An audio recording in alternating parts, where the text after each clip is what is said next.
अस्सलाम वालेकुम dear viewers, मैं हूं आपका होस्ट मोहम्मद अवैस और आप देख रहे हैं मेरा YouTube channel learn with Awais. Dear viewers, जैसा कि प्रीवियस वीडियो में हमने पॉली लाइंस के कॉन्सेप्ट को देखा था, आज की इस वीडियो में हमने पॉली लाइन को ही यूज करते हुए आर्क बनाना सीखनी है। जैसा कि प्रीवियस वीडियो में देखा था, पॉली लाइन की जो कमांड थी वो थी पीएल फॉर पॉली लाइन। और इसमें हम क्या करते थे, हम फर्स्ट पॉइंट को स्पेसिफाई करते थे।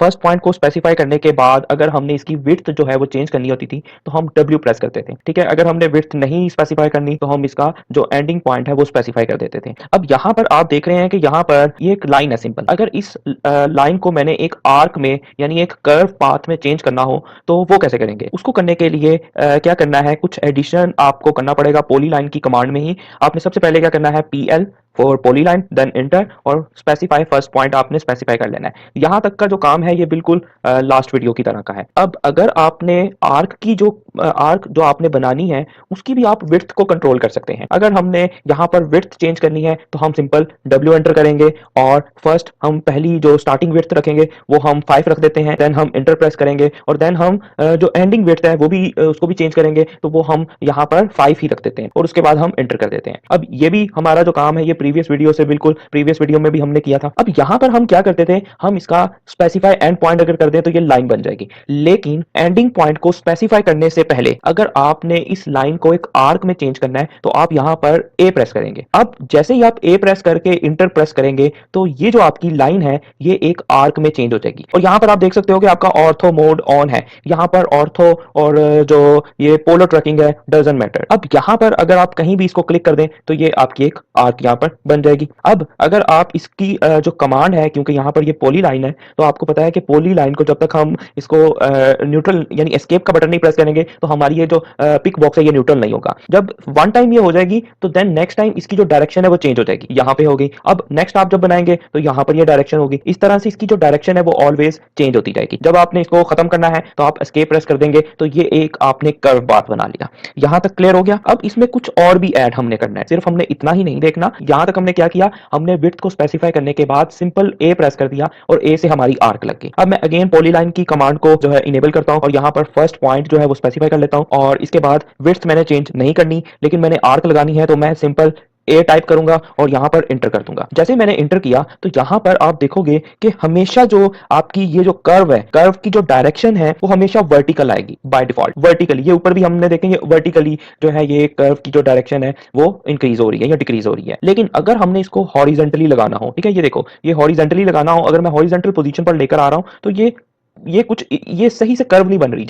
जैसे वर्टिकल पोजीशन में कर्व बन रही है वैसे ये हॉरिजॉन्टल पोजीशन में ये इसकी कर्व नहीं बन रही। तो इसको भी चेंज करने के लिए अब आपने क्या करना है, आपने यहाँ पर ए प्रेस किया हुआ है लेकिन याद रहे हमने एंडिंग पॉइंट अभी तक स्पेसिफाई नहीं किया। तो एंडिंग पॉइंट को स्पेसिफाई करने से पहले आपने अगर इसकी डायरेक्शन को चेंज करना हो इस कर्व की तो आप यहाँ पर सिंपल क्या करेंगे, आप डी प्रेस कर देंगे। डी से क्या हो जाएगा, डी से आपकी की आर्क जो है उसकी डायरेक्शन स्पेसिफाई होगी। डी आपने लिखकर सिंपल एंटर कर देना है। अब इंटर करने के बाद आप यहां पर मैन्युअली एंगल्स भी लिख सकते हैं। उसके बाद अगर आप अपना जो कर्सर है इसको भी अगर आप मूव करेंगे तो इसको मूव करने से भी आपकी जो कर्व है उसकी जो डायरेक्शन है वो चेंज हो जाएगी। अब यहां पर देखें कि यहां पर मैं 90 के एंगल पर अगर इसको लेकर जाऊं तो 90 के एंगल पर वही रहेगी। आपने इसको अगर हॉरिजेंटली लेकर आना है तो आपको क्या करना पड़ेगा, 0 या 180 पे आपको इसकी डायरेक्शन जो है वो सेट करनी पड़ेगी। हम इसको पॉलीलाइन को इनेबल करते हैं, यहाँ पे स्पेसिफाई फर्स्ट पॉइंट और देन हमने आर्क बनाई। आर्क बनाने के बाद हम अब इसकी डायरेक्शन को चेंज करना चाहते हैं तो हम सिंपल डी प्रेस करेंगे और डी प्रेस करने के बाद यहाँ पर ये देखिए ये मैंने 180 पे इसको सेट किया तो अब ये जो आर्क है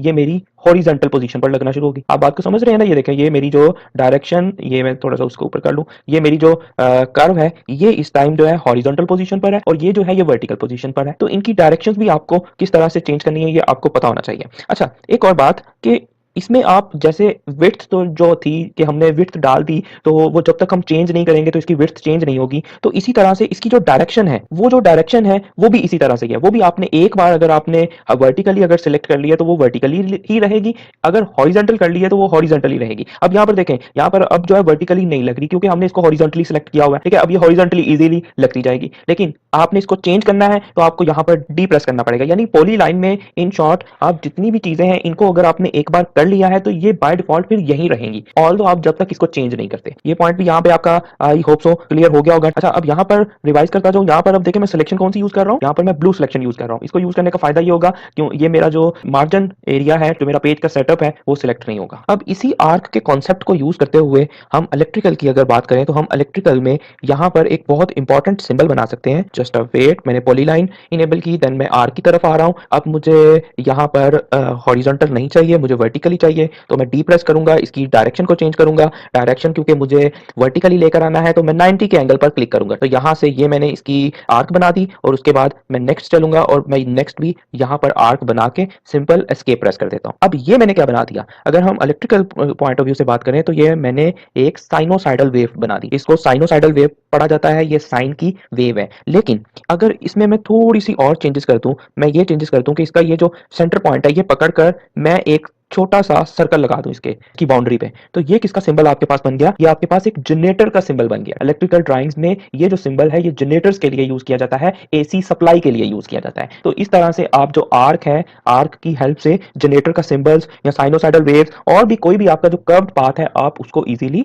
बना सकते हैं। उसके बाद एक और इसका मैं आपको एक और इसकी चीज लास्ट जो है वो बताना चाहता हूं। पॉलीलाइन मैंने इनेबल की और यहां पर मैं इसका जो है फर्स्ट पॉइंट स्पेसिफाई किया, देन मैंने आर्क ली। आर्क लेने के बाद अब मैं क्या कर रहा हूं, मैं चाहता हूं कि यहां पर तो मैंने एक आर्क बना दी, लेकिन मैं जैसे ही नेक्स्ट मूव करता हूं तो मैं देखता हूं कि मेरी जो आर्क की डायरेक्शन है वो रिवर्स हो जाती है। लेकिन मैं चाह रहा हूं कि बिल्कुल सेम टू सेम आगे भी इसी तरह से इसकी जो है आर्क बने। तो उसके लिए आपने क्या करना होता है, सिंपल अपने कीबोर्ड से आपने यहां पर एक बना ली कर्व, दूसरी कर्व का जो एंडिंग पॉइंट है वो आपने प्रेस करने से पहले पहले आपने अपने कीबोर्ड पर कंट्रोल के बटन को प्रेस करके रखना है। कंट्रोल के बटन को स्टिल आपने प्रेस करके रखना है और आप जितनी कर्व बनाना चाहते हैं आप उतनी कर्व बनाकर यहां पर क्लिक करते हैं। आपको वो शो तो नीचे की तरफ कर रहा होगा, लेकिन जो आपकी बनेगी वो same to same opposite direction में बनेगी। ऐसे ही अब देखें यहाँ पर नीचे जो नेक्स्ट है वो अगेन इसी डायरेक्शन में शो कर रहा है, लेकिन अगर मैं कंट्रोल का बटन प्रेस करके रखूं तो ये ऊपर को बनेगी। सेम ऐसे ही ये इस तरह से भी आप करते हैं, ये एक आप ये वाली जो डायरेक्शन है ये इस तरह से बना सकते हैं। अगर मैं ये देखें ये एक बड़ी सी कर्व है, इसको मैं यहाँ पर कर दूं तो ये मेरे पास एक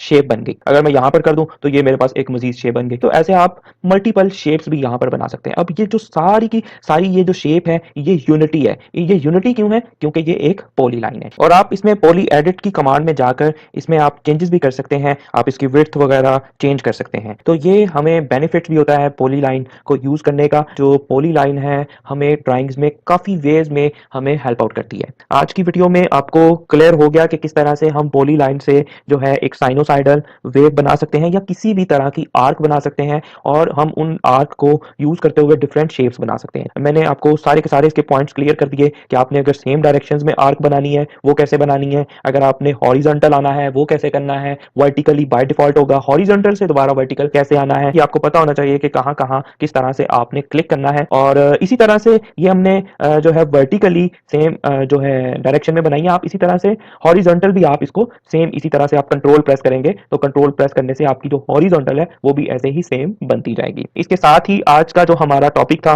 वो कवर हो गया। वीडियो आपको अगर अच्छी लगी हो तो लाइक एंड शेयर करना मत भूलिएगा। इंशाल्लाह मिलेंगे नेक्स्ट वीडियो में। अल्लाह हाफिज।